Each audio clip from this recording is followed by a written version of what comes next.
दोस्तों, स्वागत है आप सभी का हमारे यूट्यूब चैनल में। आज हम बीए सेकेंड ईयर शिक्षा शास्त्र चैप्टर 7 पढ़ने जा रहे हैं। इससे पहले हमने आपका चैप्टर 6 तक ऑलरेडी वीडियोस कवर कर लिया। यदि आपने नहीं देखा है तो प्लीज चैनल पर जाकर वीडियो देख सकते हैं। चलिए शुरू करते हैं। आज के इस चैप्टर में हमारे पास ढेर सारे टॉपिक होंगे और एक एक टॉपिक से आपके प्रश्न उठाए जाएंगे, यानी कि एक टॉपिक से कुछ प्रश्न होंगे, फिर दूसरे टॉपिक से कुछ प्रश्न होंगे। तो आज की वीडियो थोड़ी लंबी होने वाली है, तो चैनल को सब्सक्राइब नहीं किया तो चैनल को सब्सक्राइब कर दीजिए ऐसी वीडियोज पाने के लिए। चलिए शुरू करते हैं। आज का हमारा पहला प्रश्न है, शारीरिक विकास का अर्थ है। क्या अर्थ होता है शारीरिक विकास का, इससे क्या अभिप्राय होता है? तो करेक्ट आंसर आपका ऑप्शन ए रहेगा। व्यक्ति तंतुओं, अंगों, दवों और चेतना का जो मिश्रण होता है, यही शारीरिक विकास का अर्थ है। यानी कि इन सारे चीज़ों का विकास अगर हो रहा है आपके अंदर, चेतना का, आपके अंग का, तो ये सारे आपके शरीर के विकास के अर्थ हैं। तो आपका करेक्ट आंसर ऑप्शन ए हो जाएगा। दूसरा प्रश्न क्या कह रहा है कि शारीरिक विकास के गुणावस्था होती है, जो उसकी गुणावस्था होती है कितनी होती है? तो करेक्ट आंसर आपका ऑप्शन डी हो जाएगा, उपरोक्त सभी। उपरोक्त सभी यानी कि ऑप्शन ए डिम्ब भी, और आपका भ्रूणीय, राय भी और फेटस भी, यानी कि आपका करेक्ट आंसर ऑप्शन डी हो जाएगा। आइए अगले प्रश्न की ओर बढ़ते हैं। हमारा अगला प्रश्न कह रहा है कि शरीर विकास का नियम है। पहली बार अर्थ पूछा था, अब नियम पूछ रहा है कि इससे क्या नियम है? तो करेक्ट आंसर आपका उपरोक्त सभी हो जाएगा, यानी कि ऑप्शन डी हो जाएगा। या निश्चित दिशा, विकास चक्र, लयात्मक विकास का नियम भी, विभिन्नता, समानुपात, लिंग का नियम, ये सारे जो हैं। और आपका लास्ट है सी नंबर का कि सहसंबंध अभ्यास का नियम, ये सारे शारीरिक विकास के नियम है। तो आपका करेक्ट आंसर ऑप्शन डी हो जाएगा। आइए अगले प्रश्न की ओर बढ़ते हैं। चौथा प्रश्न कह रहा है कि विकास लयात्मक होता है, समान नहीं। ऐसा कहने वाले कौन है, यह कथन किसका है? तो करेक्ट आंसर आपका ऑप्शन सी हो जाएगा, हार्लाक। हार्लाक ने कहा था कि विकास लयात्मक नहीं होता है, समान नहीं होता है। तो करेक्ट आंसर आपका ऑप्शन सी हो जाएगा, हार्लाक। आइए इस टॉपिक के लास्ट क्वेश्चन की ओर बढ़ते हैं। हमारा लास्ट क्वेश्चन इस टॉपिक में कह रहा है कि शारीरिक विकास को प्रभाव करने वाले कारक सम्मिलित हैं। इनमें से कौन से जो हैं कारक जो शरीर को इफेक्ट करते हैं, उसे प्रभावित करते हैं? तो करेक्ट आंसर आपका ऑप्शन डी हो जाएगा। विकल्प एक और दो भी दोनों, यानी कि आपका विकल्प ए और बी दोनों करेक्ट है, यानी कि पर्यावरण, निद्रा, उचित व्यवहार और सुरक्षा, विश्राम, आनुवंशिकता, ये सारे जो है शरीर विकास को प्रभावित करने वाले कारक हैं। आइए दूसरे टॉपिक की ओर बढ़ते हैं। टॉपिक से जो हमारे प्रश्न उठेंगे बेसिकली बौद्धिक विकास से उठेंगे, बौद्धिक विकास के नियम से उठेंगे, बौद्धिक विकास की अवस्थाओं से उठेंगे।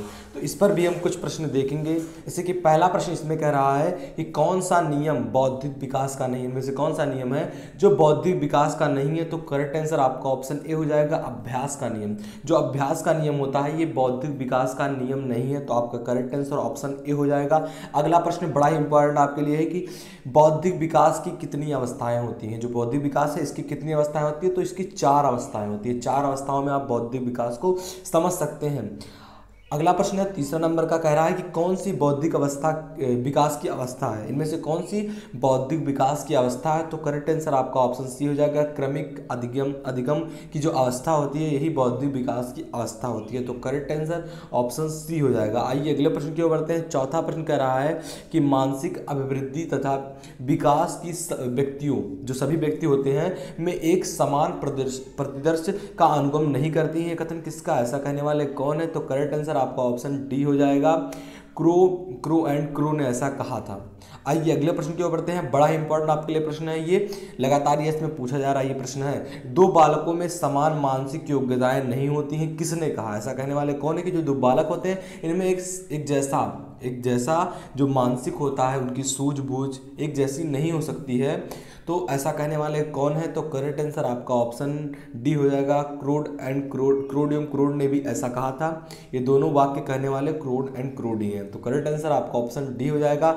अगला प्रश्न 6वां नंबर का कह रहा है कि तर्क, जिज्ञासा तथा निरीक्षण शक्ति का विकास होता है, कहाँ होता है, किस वर्ष की आयु में होता है? तो 9 वर्ष की आयु में। करेक्ट आंसर आपका ऑप्शन सी हो जाएगा। 9 वर्ष की आयु में तर्क, सोचने की जो क्षमता होती है, जिज्ञासा, जानने की इच्छा, और निरीक्षण हम किसी चीज़ पर करने लगते हैं, शक्ति का विकास होता है, निरीक्षण शक्ति का विकास होता है अगर आप 9 वर्ष के रहेंगे तो करेक्ट आंसर आपका ऑप्शन सी हो जाएगा। 9 वर्ष की आयु से आपका प्रारंभ हो जाता है। अगला प्रश्न 7वां नंबर का कह रहा है कि मानसिक विकास के पक्ष हैं, इनमें से कौन से मानसिक विकास के पक्ष हैं? तो करेक्ट आंसर आपका ऑप्शन डी हो जाएगा, उपरोक्त सभी। जो मानसिक विकास के पक्ष में आते हैं, निरीक्षण भी, ध्यान भी और संवेदन, ये तीनों मानसिक विकास के पक्ष हैं। तो करेक्ट आंसर आपका ऑप्शन डी हो जाएगा। आइए अगले प्रश्न की ओर बढ़ते हैं। 8वां प्रश्न क्या कह रहा है कि बालक का विकास है, बालक का विकास आप करते हैं तो किस तरह से होगा? तो करेक्ट आंसर आपका ऑप्शन ए हो जाएगा, वंशानुक्रम तथा वातावरण का जो योग होता है, यही जो मिलता है तो बालक का विकास होता है। आइए अगले इस टॉपिक के लास्ट प्रश्न की ओर बढ़ते हैं। हमारा कह रहा है प्रश्न कि संवेदना ज्ञान की पहली सीढ़ी है। जो संवेदना होती है, संवेदना हमारे अंदर आती है, यह पहली सीढ़ी है। यह किसके द्वारा कहा गया, मतलब कि ये जो प्रश्न है ये किससे संबंधित? तो यह मानसिक विकास से संबंधित। अगर संवेदना ज्ञान की पहली सीढ़ी है तो यह मानसिक विकास से संबंधित है। तो करेक्ट आंसर आपका ऑप्शन ए हो जाएगा। आइए दूसरे टॉपिक के पहले प्रश्न की ओर बढ़ते हैं। तो हमारा पहला इसमें प्रश्न है, इससे पहले हम जान लेते हैं इस टॉपिक का नाम क्या है। तो इस टॉपिक में हम पढ़ेंगे, इससे रिलेटेड क्वेश्चन होगा कि संवेदनांग विकास जो होता है ये क्या होता है, इसकी विशेषताएं क्या होती हैं। तो इसी के बारे में हम क्वेश्चन उठाएंगे इसमें और यही पढ़ेंगे। एक और टॉपिक आ जाता है आपका कि सामाजिक विकास क्या है, इसकी बाल अवस्था, किशोर अवस्था क्या है, तो इसके बारे में हम पढ़ेंगे। चलिए शुरू करते हैं। इसमें हमारा पहला प्रश्न है कि सामाजिक विकास का अर्थ है। जो सामाजिक विकास किसका अर्थ होता है? सामाजिक संबंधों में परिपक्वता प्राप्त करना है। कथन किसके द्वारा कहा गया? इंपॉर्टेंट प्रश्न आपके लिए। तो ऑप्शन डी करेक्ट हो जाएगा आपका, हार्लाक। हार्लाक ने ही कहा था कि सामाजिक विकास का अर्थ है सामाजिक संबंधों में परिपक्वता पाना। अगर आप सामाजिक संबंधों में परिपक्वता पा जाते हैं, आप निपुण हो जाते हैं, तो वही आपका सामाजिक विकास है। तो करेक्ट आंसर आपका ऑप्शन डी हो जाएगा। अगला प्रश्न कह रहा है सामाजिक बुद्धि विकास, और विकास से हमारा तात्पर्य अपने आप और दूसरों के साथ अच्छी तरह आगे बढ़ने की योग्यता विकास, योग्यता का विकास है। यह कथन किसका है, यह किसने कहा? तो करेक्ट आंसर आपका ऑप्शन ए हो जाएगा, सोरेनसन ने ऐसा कहा था। आइए अगले प्रश्न की ओर बढ़ते हैं। हमारा तीसरा प्रश्न कह रहा है कि सरचेतना का स्तर माना जाता है, कितने वर्ष की आयु में रहेंगे तो सरचेतना का स्तर माना जाता है? तो 5 वर्ष तक सरचेतना का स्तर माना जाता है। तो करेक्ट आंसर आपका ऑप्शन बी हो जाएगा, सचेतना का जो स्तर है 5 वर्ष तक होता है। तो करेक्ट आंसर आपका ऑप्शन डी हो जाएगा। चौथा प्रश्न कह रहा है स्नीकर और हैरीमैन के अनुसार सामाजिक विकास को प्रभावित करते हैं। कौन प्रभावित करते हैं सामाजिक विकास को? तो करेक्ट आंसर आपका ऑप्शन डी हो जाएगा, उपरोक्त सभी, यानी कि आनुवंशिकता भी, शारीरिक और मानसिक विकास भी, आर्थिक व सामाजिक स्थिति भी। तो करेक्ट आंसर आपका ऑप्शन डी हो जाएगा, ये सभी, उपरोक्त सभी। आइए अगले प्रश्न की ओर बढ़ते हैं। और अगला प्रश्न क्या कह रहा है कि मैं और तुम की अवधारणा आती है। जो मैं और तुम होता है कि मैं ये हूँ, तुम ये हो, तुम मुझसे छोटे हो, ये अवधारणा कितने वर्ष की आयु में आती है? तो करेक्ट आंसर आपका ऑप्शन सी हो जाएगा, 6 वर्ष की आयु में ये मैं और तुम की अवधारणा आती है हमारे अंदर।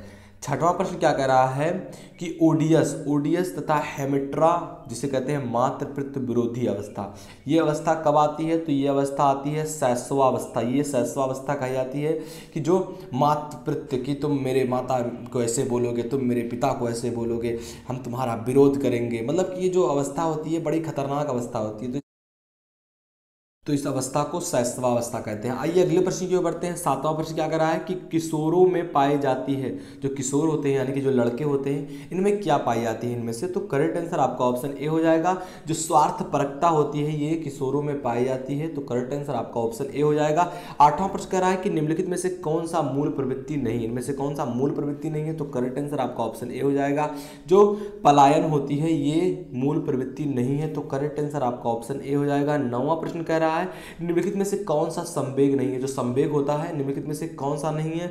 तो करेक्ट आंसर आपका ऑप्शन डी हो जाएगा, आश्चर्य जो होती है ये निम्नलिखित में से संवेग नहीं है। तो करेक्ट आंसर आपका ऑप्शन डी हो जाएगा, ये आपका करेक्ट आंसर है। 10वां नंबर का प्रश्न कह रहा है बच्चे में प्रकट होने वाला प्रथम संवेग कौन सा है इनमें से? तो भय जो होता है, सबसे पहले बच्चों में भय आता है। तो करेक्ट आंसर आपका ऑप्शन डी हो जाएगा। 11 नंबर का प्रश्न कह रहा है कि किसने कहा, ऐसा कौन कहते हैं कि समाजीकरण की प्रक्रिया दूसरे व्यक्तियों के साथ शिशु के प्रथम संपर्क से प्रारंभ होती है तथा आजीवन चलती रहती है? ऐसा कहने वाले कौन है? तो हार्लाक। लाक ने ऐसा कहा था कि जो सामाजिकरण है कि प्रक्रिया जो होती है दूसरे व्यक्तियों के साथ, शिशु के साथ संपर्क हो जाती है, संपर्क होना प्रारंभ होती है तथा यह आजीवन पूरा जीवन चलती रहती है, ऐसा कहने वाले हार्लाक है। तो करेक्ट आंसर आपका ऑप्शन बी हो जाएगा। आपका 12 नंबर का प्रश्न कह रहा है और लास्ट प्रश्न में है कि कौन सा कारक सामाजिक विकास को प्रभावित नहीं करता है। इनमें कौन सा कारक है जो कि सामाजिक विकास को प्रभावित नहीं करता है? तो करेक्ट आंसर आपका ऑप्शन डी हो जाएगा। शारीरिक जो स्वास्थ्य है ये सामाजिक विकास को प्रभावित नहीं करता है। तो ये था आज का हमारा प्रश्न, जिसमें थोड़े थोड़े खंडों में हमारा विभक्त था प्रश्न। आशा करते हैं ये वीडियो आपको पसंद आया होगी। अगर वीडियो पसंद आया तो प्लीज़ लाइक करना, लेकिन इससे पहले यदि आपने 6 चैप्टर्स तक वीडियो नहीं देखा तो प्लीज़ चैनल पर जाकर वीडियो देख सकते हैं। इसके बाद हम आपका 8वां चैप्टर लाने वाले हैं जल्द ही, तो चैनल को सब्सक्राइब कर लीजिए। बगल में जो बेल आइकन दिख रहा होगा उसे हिट करिए ताकि आपको 8वें चैप्टर 9वें चैप्टर की वीडियो लगातार मिलती रहे, सबसे पहले मिलती रहे। तो मिलते हैं आपसे अगली वीडियो में, तब तक के लिए जय हिंद जय भारत।